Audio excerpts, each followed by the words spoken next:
네, 부산 미래전략캠퍼스 D룸에서 진행되는 해양수산의 진화 두 번째 세션에 오신 여러분 진심으로 환영합니다. 반갑습니다.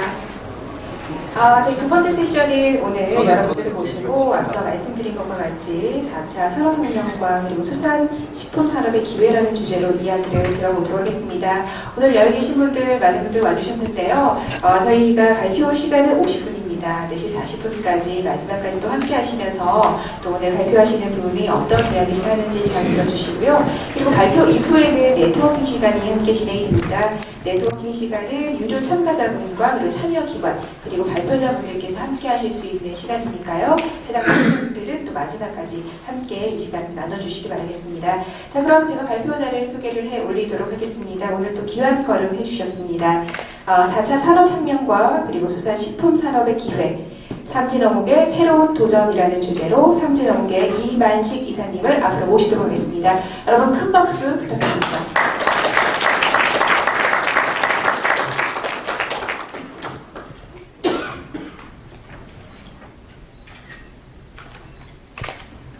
네, 안녕하십니까. 삼진어묵에서 전략기획과 홍보를 맡고 있는 이사 이만식입니다.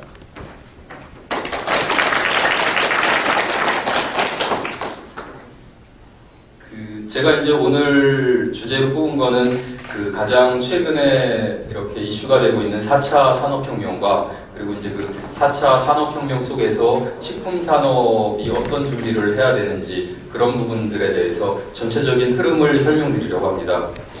제가 좀 옷 좀 벗고 발표를 하겠습니다. 더워서.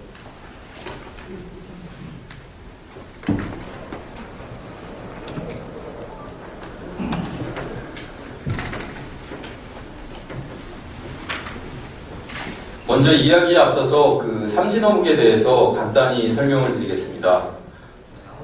삼진어묵은 1953년에 부산 복내시장에서 시작을 했습니다. 박재덕 창업주에 의해서 시작이 됐고, 그리고 현재 박종수 사장님이 86년부터 가업을 승계를 해서 지금까지 이어지고 있습니다. 최근에는 창업주의 손자인 박용준 관리실장님이 2011년도에 미국 유학을 마치고 돌아와서 지금 3대째 가업을 이어가고 있는 우리나라에서 가장 오래된 어묵 공장입니다. 이 현판은 부산시가 1963년에 광역시로 승격이 되었는데요. 2013년 부산광역시 승격 50주년을 기념해서 부산시에서 이제 이런 기네스들을 뽑았고, 그 중에 이제 저희가 어묵 공장으로서 가장 오래된 어묵 공장으로 선정이 됐습니다. 삼진어묵이 최근 주목을 받고 있는 것은 2013년 12월부터 시작을 했던 이런 어묵 베이커리 사업 때문입니다. 과거에는 어묵이 주로 반찬용으로 그리고 이제 시장이나 마트에서만 유통이 됐었는데, 지금은 이제 삼진어묵처럼 이런 베이커리 형태로 유통을 하는 곳이 많아졌고, 삼진어묵은 지금 이 베이커리 사업으로 인해서 새로운 어떤 전환점을 맞이했습니다. 그러면 삼진어묵이 베이커리 사업 전과 후를 비교했을 때 어떤 성과를 이뤄냈는지 이 두 가지 표로 간단히 설명을 드리겠습니다. 먼저 매출을 보면은 이 2013년 12월 베이커리 사업을 시작한 그해 2013년도 매출은 82억 원이었습니다. 이 정도 수치는 영세한 국내 어묵산업 중에서 특히 부산에 약 크고 작은 51여 개의 어묵 업체가 있었는데, 그 중에 이제 손가락 안에 간신히 들어갈 정도의 그때 당시에는 올해는 됐지만 작은 어묵 공장이 지나지 않았습니다. 그래서 2014년도에 이제 베이커리 사업을 시작하면서 약 한 3배 가까운 성장을 했고요. 그리고 이제 작년 2015년도에는 이제 500억 이상의 매출을 기록했습니다. 임직원 수 증가를 보더라도 베이커리 사업을 시작할 즈음에 당시 임직원 수는 45명에 불과했었는데, 현재는 삼진어묵은 약 500명의 임직원을 보유하고 있습니다. 지금까지 삼진어묵은 15개의 직영점을 오픈했는데요. 이 직영점을 시간 관계상 다 말씀드리지는 못하겠고, 대표적으로 3곳만 설명을 드리겠습니다. 먼저 영도 본점입니다. 2013년 12월 19일 날 오픈을 했고요. 지금은 한 해에 100만 명이 다녀가는 부산의 대표적인 관광지가 되었습니다. 그리고 영도 본점에 있는 어묵체험관은 월 2,000명 이상이 체험을 하고 다녀가는 그런 어묵 관련 문화 공간이 되었습니다. 그리고 이제 두 번째로 부산역점을 설명드리려고 하는데요. 이 부산역 입점을 통해서 삼진어묵이 전국적으로 인지도를 쌓게 된 계기가 되었습니다. 2014년 10월 2일 날 입점을 했는데, 그러니까 약 한 지금 1년하고 한 6개월 정도가 조금 안 된 것 같습니다. 이 부산역에 들어가 있는 삼진어묵은 지금 이 삼진어묵 15개 매장 중에서 가장 매출이 높은 곳인데요. 요 부산역에 있는 약 20여 평의 삼진어묵 공간이 전 세계에서 임대료가 가장 비싼 곳입니다. 작년 포천지 자료를 보면은 전 세계에서 임대료가 가장 비싼 곳은 뉴욕 맨하탄에 있는 명품거리 5번가입니다. 그 5번가의 임대료는 1제곱미터당 약 400만 원 정도로 평가가 되었고요. 그리고 전 세계에서 두 번째로 임대료가 높은 곳은 홍콩의 코즈웨이베이, 역시 쇼핑거리인데 거기는 1제곱미터당 약 300만 원 정도가 평가가 되었습니다. 잘 아시겠지만 우리나라에서는 명동이 임대료가 제일 비쌉니다. 1제곱미터당 100만 원 전후의 임대료가 평가되고 있습니다. 지금 삼진어묵은 이 부산역 20여 평의 공간을 빌렸으면서 코레일 유통에 월 내는 임대료가 3억에서 3억 5천만 원입니다. 그거를 1제곱미터로 환산을 하게 되면은 약 550만 원에서 600만 원 정도가 되니까 부산역에 있는 삼진어묵 매장은 전 세계에서 임대료가 가장 비싼 곳이라고 말할 수가 있습니다. 요 20여 평 공간에 2교대로 운영되는 삼진어묵 부산역점에 근무하고 있는 종업원 수는 80명입니다. 그리고 세 번째로 판교점을 말씀드리려고 하는데, 삼진어묵이 전국적인 인지도를 갖게 된 계기는 부산역 입점이 되었는데, 이 삼진어묵이 한 단계 더 도약할 수 있었던 계기는 판교점을 통해서입니다. 최근 백화점 매출은 점점 감소하고 있습니다. 왜냐하면은 지금 젊은 사람들은 대부분 스마트폰으로 쇼핑을 하죠. 그렇기 때문에 이 백화점 매출이 점점 줄어들고 있는데, 백화점 모든 부문이 다 감소했던 것은 아닙니다. 최근 5년 동안에 백화점 내 식품관 매출은 계속해서 증가를 보이고 있습니다. 여러 가지 이유가 있겠지만 어떤 소득 수준이 향상되면서 사람들이 먹을거리에 관심이 높았고, 그리고 백화점에 입점되어 있는 그런 고급 식품 브랜드들을 많이 찾았던 결과라고 할 수 있겠습니다.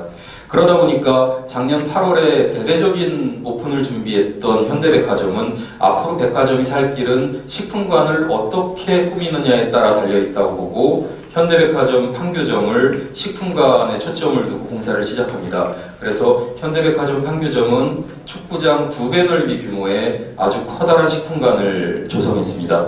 뿐만 아니라 거기에는 국내뿐 아니라 전 세계적인 식품 브랜드들을 입점시켰습니다.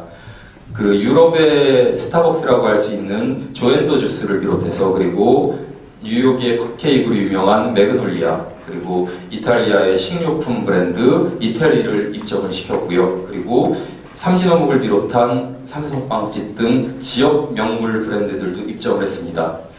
삼진어묵이 여기 입점되면서부터 지금까지 계속 식품관 내 매출 1위를 기록하고 있습니다. 이런 결과를 통해서 특히 유통 쪽에 근무하시는 분들, 업계에 계시는 분들한테는 어떤 그 삼진어묵을 다시 한번 각인시킬 수 있었던 계기가 되었던 것이죠. 그래서 지금 여기 보시는 모든 매장들은 저희는 로드샵은 전혀 없고 백화점이라든지 이런 곳에 입점 형태로 들어가 있는데, 다 들어간 그런 해당 식품 부문에서는 매출 1, 2위를 기록하고 있습니다. 이런 어떤 결과들이 삼진어묵에만 혜택을 가져다 준 것은 아닙니다. 이 왼쪽 표를 보시면은 부산어묵을 검색했던 네이버에서 검색한 검색 횟수입니다. 2014년 1월, 그러니까 삼진어묵이 베이커리 사업을 시작한 바로 직후입니다. 그때 월 평균 2014년 1월 검색 횟수가 2만 건이 조금 안 됐습니다. 그런데 약 2년이 지난 지금 2배 이상의 검색량이 늘었습니다. 그만큼 사람들한테 부산 어묵에 대한 관심도가 올라갔다는 얘기입니다. 그리고 이 오른쪽 상단에 보이는 거는 그 삼진 어묵의 시그니처 아이템이죠. 어묵 고로케입니다. 지금 저희 15개 직영점에서 하루에 3만 개에서 4만 개가 수제로 만들어지고 있고, 그거를 계산하면은 1년이면은 우리나라 국민 4사람 중 1명은 이 어묵 고로케를 먹고 있는 셈입니다. 이 어묵 고로케를 만드는 게 지금은 10개가 넘는 업체들이 어묵 고로케를 만들고 있습니다. 특히나 어묵은 개화기 때 일제시대로부터 한국에 들어왔는데요. 어묵 고로케만큼은 작년에 한국에서 일본으로 건너간 제품입니다. 그리고 여기 보이는 다른 베이커리 어묵 브랜드들이 지금 이런 어묵 베이커리 산업을 지금 계속 키워가고 있습니다. 또 삼진어묵은 계속 성장하는 만큼 이런 지역사회에 대한 환원에 대해서도 계속 고민하고 있습니다. 지금까지 제가 삼진어묵에 합류한 거는 지금 2년이 채 되지 않는데요. 제가 합류한 이후로 기록한 삼진어묵의 기부 횟수, 크고 작은 기부 횟수를 어제 세어보니까 약 100여 건이 조금 넘더라고요. 앞으로도 삼진어묵은 계속 발전할수록 이런 지역사회 사업 환원이라든지 이런 사회에 대한 관심을 계속 가질 것입니다. 지금 보이는 표는 어떤 것을 설명하는 걸까요? 2012년도에 약 한 5건, 그리고 2016년도는 1월, 2월 2달뿐이 지나지 않았는데 1600건이 넘는 기록을 보이는데, 과연 이거는 무엇을 의미하는 걸까요? 지금 이 자료들은 네이버에서 4차 산업혁명으로 검색된 기사의 횟수입니다. 4차 산업혁명이 처음 언론에 등장한 것은 2012년도부터입니다. 2012년도에 처음 언급이 된 이후로 작년 말 그리고 올해 초 집중적으로 지금 인용이 되고 있습니다. 특히나 그 해마다 1월 달에 라스베가스에서 열리는 세계 가전박람회, 올해의 주제는 아주 4차 산업혁명과 좀 밀접한 테마를 가지고 준비가 됐습니다.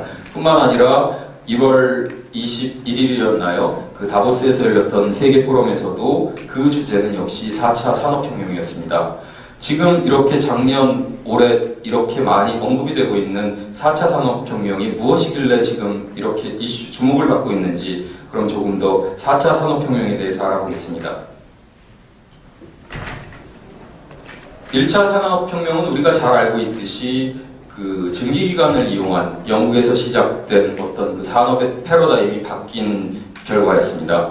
그래서 1차 산업혁명은 영국과 독일이 주도했으며 그 재료는 이제 석탄이 될 수 있죠. 그리고 이제 2차 산업혁명은 1900년 전으로 에디슨이 전기를 발명한 이후에 이제 전기를 통한 그 자동 생산이 2차 산업혁명을 이끌었습니다. 2차 산업혁명의 주도국은 미국, 독일, 일본이었습니다. 그리고 IT와 관련된 3차 산업혁명, 1970년대부터 이제 여기는 좀 오타가 있었네요. 근데 1970년대 이후부터 이제 3차 산업혁명입니다. 이것은 지금 미국, 영국, 독일, 일본으로부터 이끌어져 왔습니다. 보시면 아시겠지만 독일이라든지 일본은 1차 대전, 2차 대전의 패망국입니다. 전쟁에서 패망한 나라가 지금 경제적으로 부국을 이룬 데는 이런 산업혁명을 잘 대비했고 잘 준비를 해왔기 때문입니다. 그래서 그거를 좀 유심히 봐주시고요. 지금 4차 산업혁명은 이 세 나라가 주도를 하고 있습니다. 독일이 가장 먼저 시작을 했다고 볼 수 있고요. 그리고 미국이 지금은 4차 산업혁명을 주도하고 있습니다. 독일은 지금으로부터 약 4년 전에 독일 정부 주도하에 인더스트리 4.0이라는 국가 전략과제를 지금 수행하고 있습니다. 이 인더스트리 4.0은 정확히 말해서 스마트 팩토리를 구축하는 겁니다. 그러니까 지금 단순하게 이렇게 생산되고 있는 공장에 이 인터넷 네트워크를 연결해가지고 인공지능이 결합된 그런 스마트 공장을 구축하는 데 있죠. 독일 정부 보고서에 의하면은 이 스마트 팩토리가 구축이 되고 나면은 생산 효율이 30% 이상 증가한다고 합니다. 그리고 독일보다는 늦었지만 지금 전 세계적으로 4차 산업혁명을 주도하고 있는 나라는 미국입니다. 메이킹 인 어메리카라는 기체 아래 지금 실리콘밸리는 과거 소프트웨어 공학자들이 지금 하드웨어를 공부하고 있습니다. 지금 제조에다가 IT를 접목시키는 것이 진행되고 있습니다. 과거 제조가 공장에서 진행된 것이라고 한다면은 지금은 누구라도 손쉽게 시제품을 만들 수 있고 그거를 시장에서 테스트해 볼 수 있습니다. 그런 환경을 미국이 지금 잘 준비해 가고 있는 거죠. 만약에 미국이 이거를 성공적으로 이끌어 간다면 앞으로 적어도 몇십 년은 또 미국이 세계 최강대국이 되겠죠. 그리고 이제 중국은 그거를 이제 바짝 뒤쫓고 있는 형국인데요. 중국은 중국제조 2025 전략을 통해서 세계 공장이라고 하는 중국 내 제조 공장에 자동화 시설을 깔고 있습니다. 이 그냥 일반 자동화가 아니라 역시 인공지능이 결합된 그런 신개념의 자동화 기술입니다. 중국이 경제성장률이 두자릿수를 계속 기록하다가 작년에 약 한 7% 정도가 됐습니다. 그리고 아이폰을 조립하는 폭스콘이라는 이제 중국 내에서 이 제조를 했던 그 대만 회사는 그런 어떤 이제 작년에 인도로 공장을 이전을 했죠. 중국이 지금 세계 공장으로 볼 만큼 제조에 있어서만큼은 세계 최고지만 지금 어떤 위기에 직면해 있습니다. 그것은 바로 생산 가능 인구가 줄어들고 있습니다. 중국이 지금 추산은 한 15억 명까지도 세계 최고의 인구를 보유하고 있지만 제조 현장에서 일할 수 있는 연령 15세에서 20세 초반 정도까지 인구는 계속 줄어들고 있고 또 중국 역시도 이런 어떤 경제가 발전하면서 이 인건비가 올라가게 되죠. 그러다 보니까 다른 나라에 비해서 경쟁력이 점점 떨어질 수밖에 없는 거죠. 그래서 그런 어떤 문제점들 때문에 중국도 이런 인공지능 자동화에 지금 심혈을 기울이고 있습니다. 그리고 아직까지는 크게 두각을 나타내고 있지는 않지만 일본을 언급 안 할 수 없는데요. 일본은 세계에서 로봇을 제일 잘 만드는 나라입니다. 대표적으로 한 업체만 설명을 드리겠습니다. 일반 분들은 잘 모르시겠지만 제조업에 종사하시는 분들은 많이 들었을 화낙이라는 업체입니다. 화낙이라는 일본의 업체는 약 5,000명의 종업원으로 7조 원의 매출을 기록하고 있습니다. 우리나라 삼성 SDI가 약 7조 원의 매출을 기록하고 있는데요. 그 삼성 SDI의 임직원은 3만 명입니다. 그러니까 3만 명의 5분의 1 수준인 화낙이 같은 매출을 기록하고 있는 거죠. 그러다 보니까 화낙의 영업이익률 또한 엄청납니다. 화낙은 일본 내수 시장은 약 75%, 전 세계 산업용 로봇 시장에서는 50%의 점유율을 다 이루고 있는 엄청난 업체입니다. 삼성전자가 가장 잘 나갔을 때 영업이익률이 약 16%였습니다. 그리고 삼성전자보다는 매출은 적지만 영업이익률이 높아서 삼성전자보다 가치가 훨씬 높은 애플의 경우는 작년 애플의 영업이익률이 약 32%였습니다. 2015년도 우리나라 제조업 평균 영업이익률은 5%가 채 되지 않았습니다. 제조업이 5%의 영업이익률을 달성하면은 괜찮다라고 평가를 받고 있습니다. 화낙의 영업이익률은 약 40%가 넘습니다.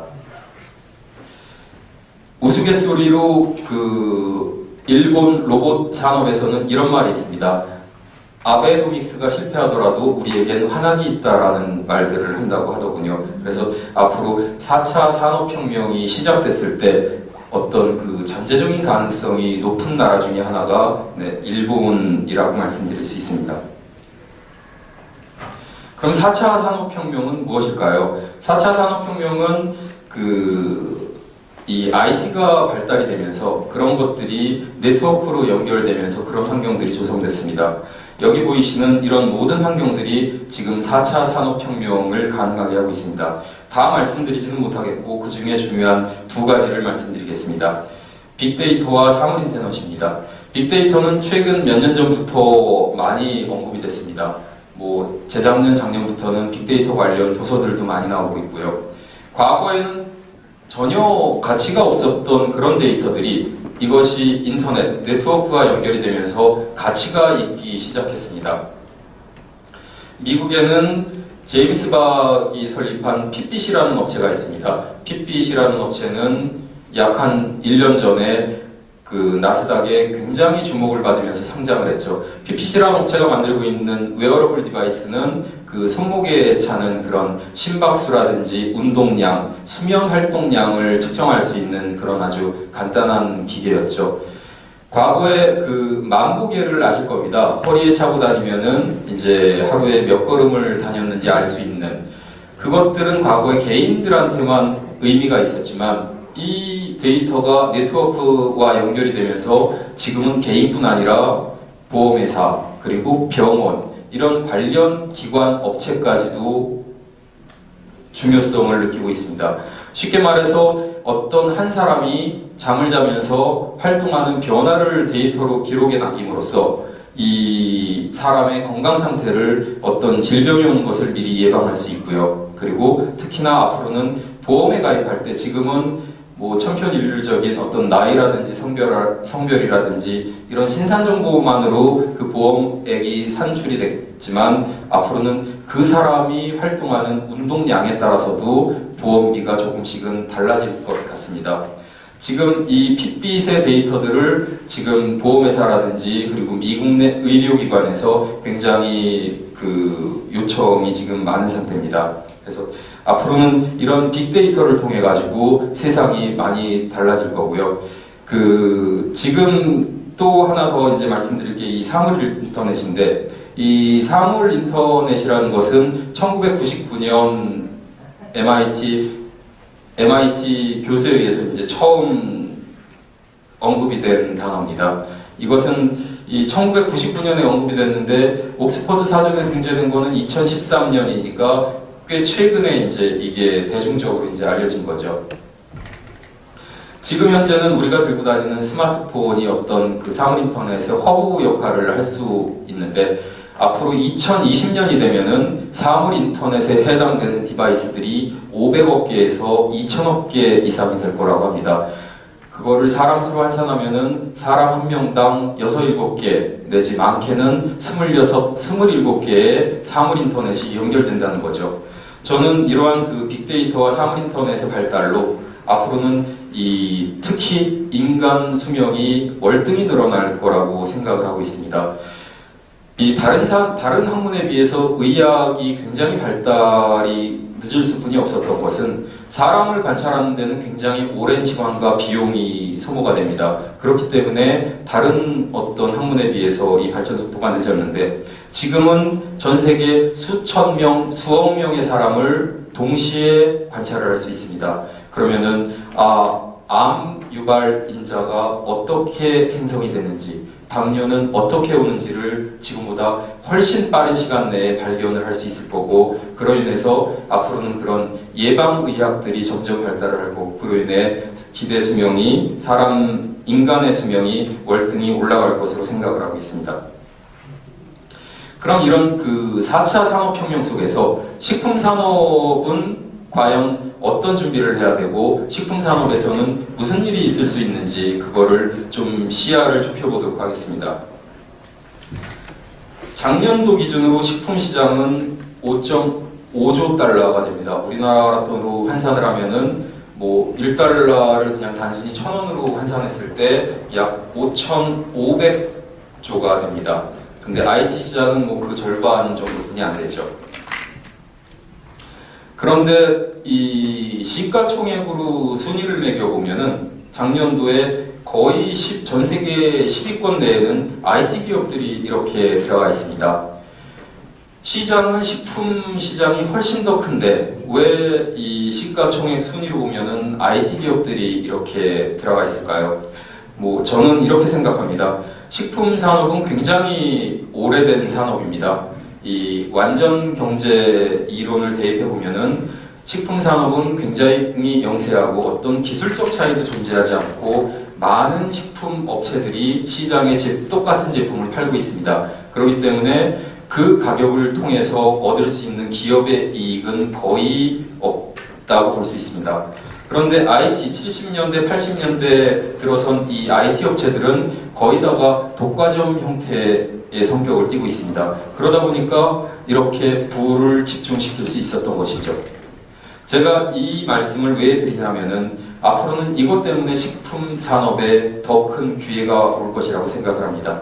앞으로 식품 산업에 IT가 융합이 되게 되면은 식품 업체들도 충분히 그런 IT 업체가 했던 그런 독과점 형태의 시장을 점유할 수 있을 테고요. 그러다 보면은 이 시장이 큰 식품 시장에 그만큼 큰 기회가 올 것이라고 생각합니다.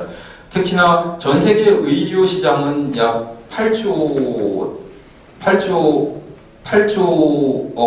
달러 정도가 되는데요. 식품 시장보다 훨씬 크죠. 근데 제가 조금 전에 말씀드렸다시피 의료 시장은 그런 점점 줄어들 것입니다. 왜냐하면은 예방의학이 발달을 하면서 그런 의약품, 의료 관련되는 것들이 식품 쪽으로 이전이 될 테니까 식품 시장은 앞으로도 더 커질 거고 그만큼 식품 시장은 더 가능성이 있다고 생각을 합니다. 그래서 식품에는 최근에 이런 푸드테크가 많이 지금 얘기가 되고 있습니다. 사실 푸드테크는 푸드와 테크놀로지의 결합으로서 통조림도 어떻게 보면 푸드테크입니다. 그런 이 푸드테크가 여기서 말하는 이제 푸드테크는 이제 특히 IT와 결합된 그런 어떤 식품 산업의 새로운 트렌드를 얘기합니다. 먼저 생산 쪽을 보면은 그 스마트 농장, 스마트 양식장을 얘기를 합니다. 캘리포니아에 있는 와이너리 사업자는 그 센서를 사다가 지표면에다가 심었습니다. 그러면 그 센서가 그 지표면 흙 안에 있는 수분의 함유량을 이제 보고를 해주는 거죠. 이를 통해서 이 와이너리는 1년에 20%의 물 소비량을 줄였고 물 소비량은 20% 줄인 데 반해 생산량은 20% 늘렸다고 합니다. 이 와이너리 주인이 처음에 이거를 도입했을 때 단돈 25달러가 들었다고 합니다. 물론 전 농장에 설치를 했을 때는 더 많이 들었겠지만 처음 시도를 했을 때는 25달러뿐이 들지 않았던 거죠. 아까 말한 메이킹 인 아메리카였기 때문에 가능했던 것입니다. 그 지금 미국에선 우리나라에서도 마찬가지지만 아두이노라는 오픈소스 하드웨어가 있습니다. 그를 통해서 지금 많은 제조를 가능하게 한 거죠. 지금 와이너리를 예로 들었지만 지금 뭐 드론을 활용한 농약 주는 거라든지 그리고 비닐하우스 내 그런 기온 변화라든지 그런 것들이 IT가 계속 접목이 되고 있습니다.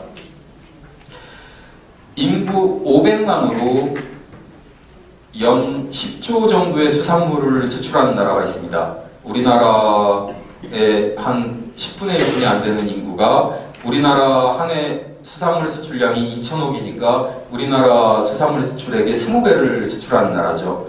바로 이제 연어의 나라 노르웨이입니다. 노르웨이는 연어만 수출하는 것이 아닙니다.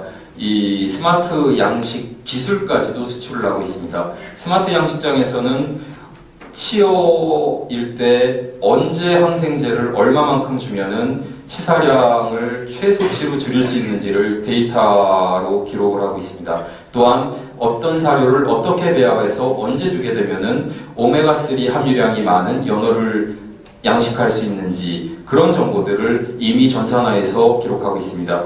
그런 양식 시스템 자체를 지금 이 양식장을 IT와 접목을 하고 있는 거죠. 지금 우리나라도 이 어떤 관련 기관 해수부라든지 KMR 관련해서 이런 스마트 양식장에 관한 어떤 조사를 하고 있는 것으로 아는데 앞으로는 이런 생산에 다양한 IT가 접목이 될 것으로 생각이 됩니다. 지금 이 그래프는 그 배달 앱인 배달의 민족의 그 연간 거래액 증가 추이입니다. 1,800억 정도뿐이 안 됐던 배달의 민족 연간 거래액이 작년도 1조 2천억 정도가 됩니다. 우리나라 배달 시장은 약 10조 정도라고 합니다. 근데 여기에 그 배달의 민족 그리고 요기요, 배달통, 요 배달 이 IT 관련 배달업체 3개 업체의 매출이 약 2조 정도니까 지금 이미 배달 시장의 5분의 1을 IT와 관련된 배달업체들이 점유를 하고 있습니다. 지금 이 성장세를 본다면은 수년 내에 과반수 이상의 사람들은 아마 스마트폰으로 배달을 해서 음식을 먹을 것입니다. 이 예쁜 나비가 있죠. 동전보다도 작은 아주 정교하게 조각된 나비입니다. 이 강철을 과연 무엇으로 만들었을까요? 라고 불리는 기술을 만들었습니다. 이 5000mm바 6000mm바 아주 초고압 상태에서 물을 분사해서 이런 것을 조각하는 것이죠. 이 워터젯은 원래 70년대에 다이아몬드 원석을 가공했던 기술입니다. 다이아몬드 원석을 아주 정교하게 가공했던 기술인데 이 워터젯 기술이 최근 식품에 접목이 되었습니다. 지금 보시고 있는 이 식품 기계가 전 세계에서 단위 면적당 가격이 가장 비싼 식품 기계입니다. 이 식품 기계는 그 HPP 처리를 하는 기계인데요. 이 HPP 처리는 쉽게 말해서 무엇이냐면은 상온 상태에서 초고압으로 세균과 바이러스를 죽이는 기술입니다. 우리가 지금까지는 어떤 식품의 유통기한을 늘리기 위해서는 고온에서 멸균을 했습니다. 대표적인 게 레토르트 식품이 있겠죠. 그런데 고온에서 멸균을 하는 것은 단점이 있습니다.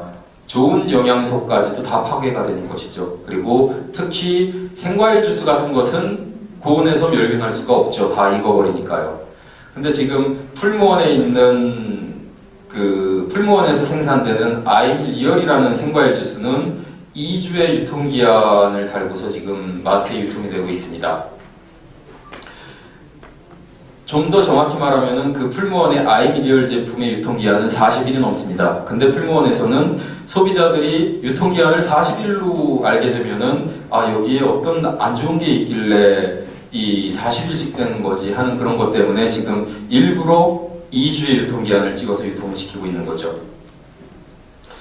이 기계를 이용해서 처리해서 그게 가능한데요. 이 기계는 약 상온 한 20도씨 정도의 물로다가 포장된 상태의 제품을 초고압인 물을 쏴서 그 안에 있는 세균과 박테리아를 죽이는 기계입니다.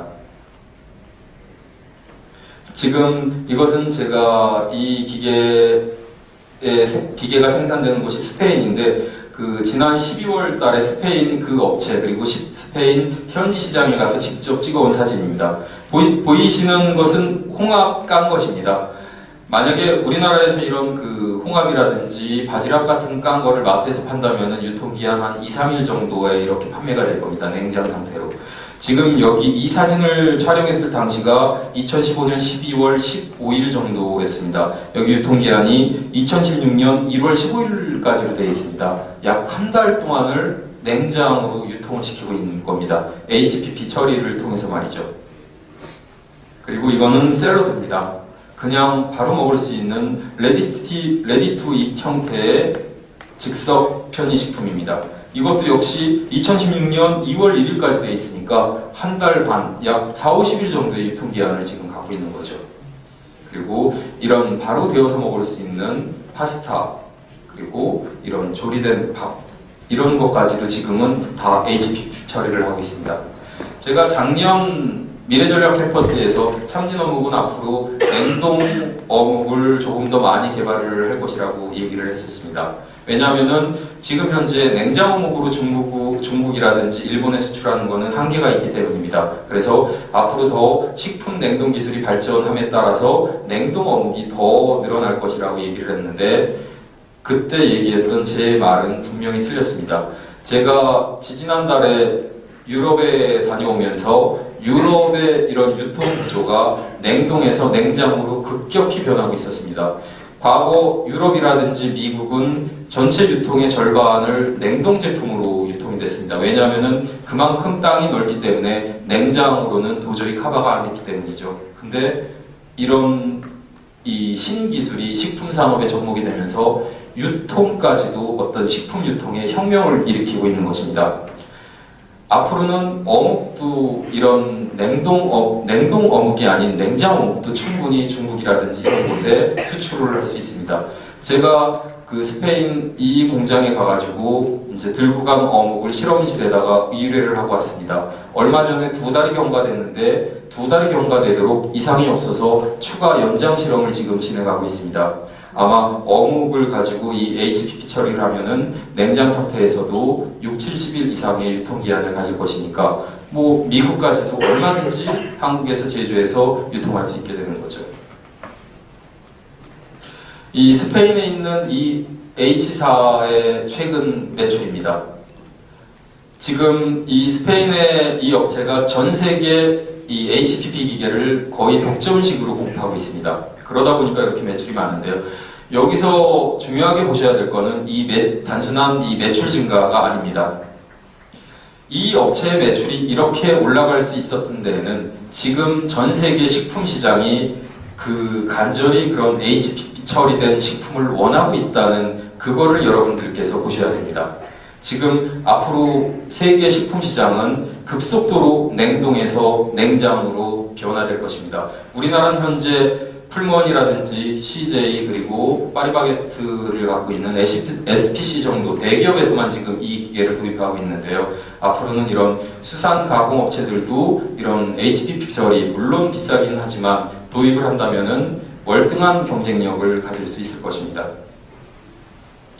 지금 여기 보이시는 것은 햄버거입니다. 이 햄버거 패드의 고기에서는 핏물이 보이기도 하는데요. 근데 이거는 임파서블 푸드가 만든 가짜 고기입니다.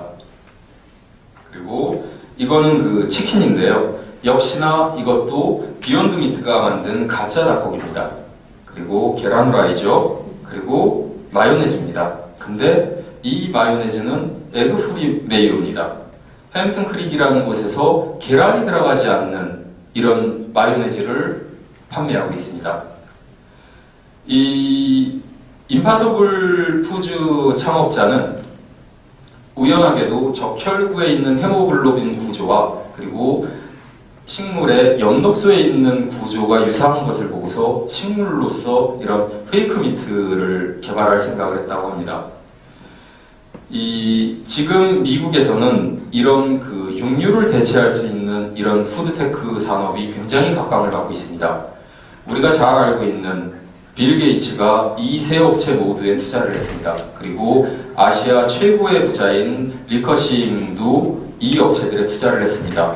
한국 넥슨의 김정주 회장이라든지 그리고 페이팔의 창업자 피터 딜이라든지 이런 세계적인 거부들이 다 지금 이 업체에 투자를 하고 있습니다.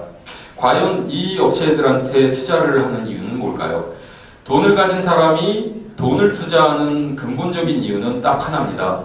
이 돈이 될 가능성이 있기 때문입니다. 그것뿐만이 아니라 이 새로운 푸드테크 산업은 돈이 될 수도 있지만 빌 게이츠와 리커싱이 투자를 했다는 데에서는 다른 것도 생각을 해봐야 됩니다. 빌 게이츠라든지 리커싱은 굉장히 기부도 많이 하는 그런 사람들입니다. 이런 사람들은 올바른 산업 방향이 아니면 절대 투자를 하지 않습니다. 지금 이 산업이 앞으로 미래의 올바른 방향이라고 판단을 한 거죠. 지금 이것은 지구온난화에 관련된 표입니다.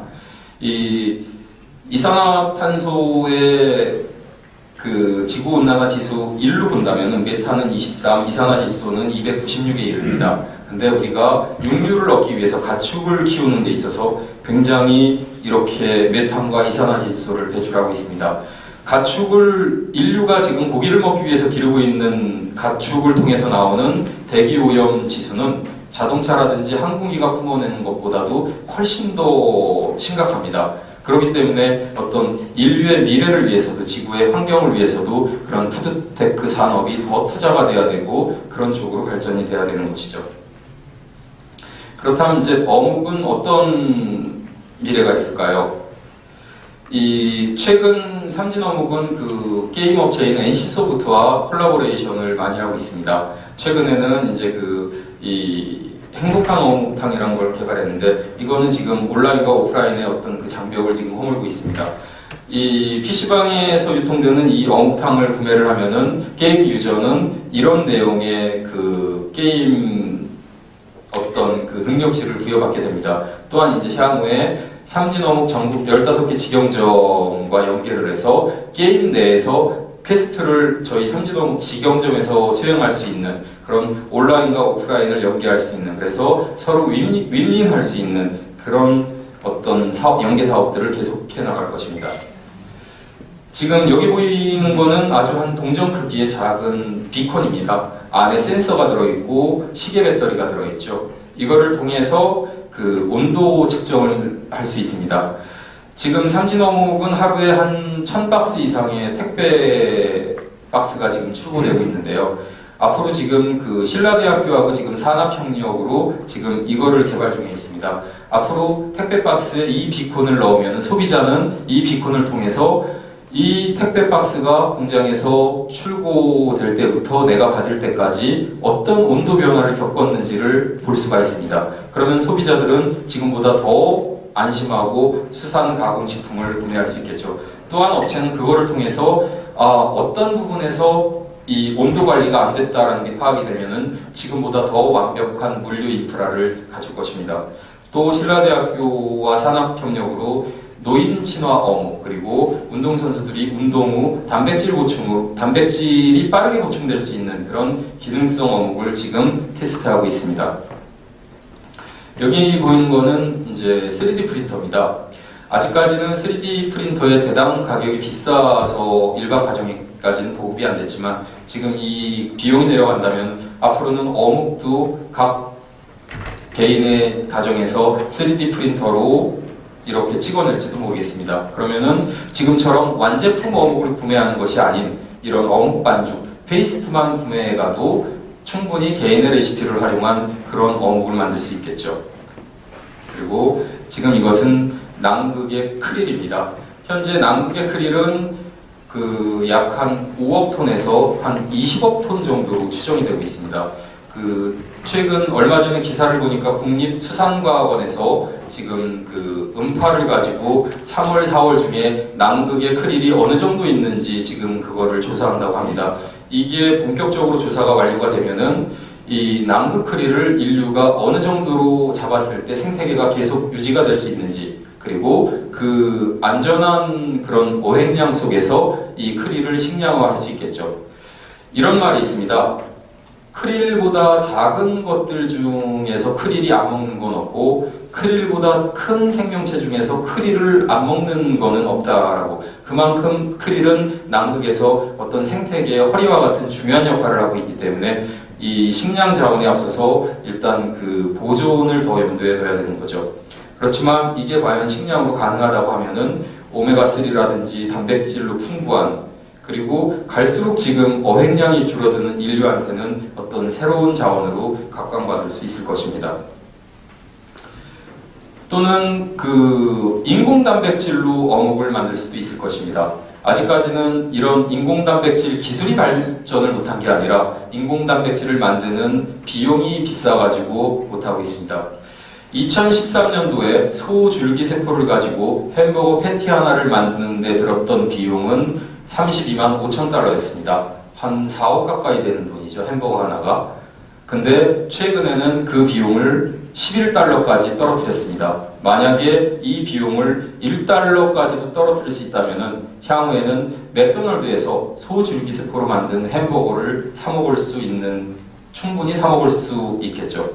그래서 이런 좀 지금까지는 생각하지 못했던 이런 다양한 것들을 저희 삼진어묵은 지금 계속 염두에 두고 있고요. 그리고 그 전 세계 트렌드가 어떻게 되는지 그런 것들을 지속적으로 관심 있게 보고 있습니다. 마지막으로 여기 보이는 사진은 이제 공사 전과 공사 후의 사진입니다. 어제 그 이세돌 구단이 알파고에 졌죠. 그리고 지금 이제 하고 있는데 오늘은 제가 발표를 막 시작하기 전까지 결과는 안 나왔었습니다. 그래서 4차 산업혁명과 인공지능을 얘기할 때 항상 따라붙는 게 있습니다. 앞으로 인공지능 로봇이 인간을 대신하게 되면은 실업이라든지 또는 인류를 기계가 정복하지 않을까 그런 디스토피아적인 관점의 그런 얘기들을 많이 하고 있습니다. 근데 저는 좀 긍정적이라 그런지 모르겠지만 이 집을 짓고 있는 집주인은 집 짓는 기간 동안에 잠잘 곳이 없다고 걱정하지 않을 것입니다. 오히려 완성될 그 근사한 집을 상상하면서 굉장히 기분을 좋아하겠죠. 우리가 산업혁명이라고 굳이 명명한 데에는 이것은 어떤 일부분의 변화가 아니라 산업 전체 패러다임이 뒤바뀌는 것입니다. 그렇기 때문에 이런 집 짓는 공사에 비유를 할 수 있겠죠. 지금 현재는 우리가 그런 이 실업이라든지 이런 거를 걱정할지 모르겠지만 과거에 그랬듯이 퍼스널 컴퓨터와 인터넷의 등장으로 어떤 필기구 산업, 타자기 산업이 몰락했던 것처럼 그런 일부 산업은 몰락할 수 있겠지만 그로 인해서 가져온 새로운 더 큰 산업, 더 많은 산업 그런 것들이 창출될 것이라고 저는 생각을 합니다. 그래서 지금 너무 이런 것들에 대해서 부정적으로 보실 게 아니라 오히려 이런 것들을 기회로 그렇게 여겨주신다면은 앞으로 더 이 광범위한 산업 전반적으로 더 우리나라도 이런 4차 산업혁명을 준비할 수 있지 않을까 하면서 이상으로 발표를 마치겠습니다.